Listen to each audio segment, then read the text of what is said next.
here. They were already out coming into the night. You can see Sebastian Mignet has huddled them up here.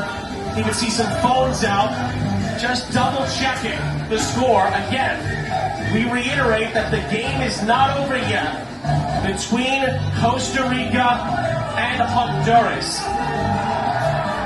But now it is! It's over! Haiti has got the news! It's a moment 50 plus years in the making! Haiti, for the first time since 1974, are going, yes sir, they are going to the World Cup! 0-0 is the final score in Costa Rica.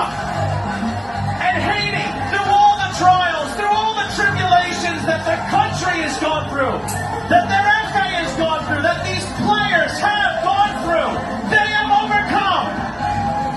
And Haiti, yes, Haiti will play at the 2026 FIFA World Cup. It's the start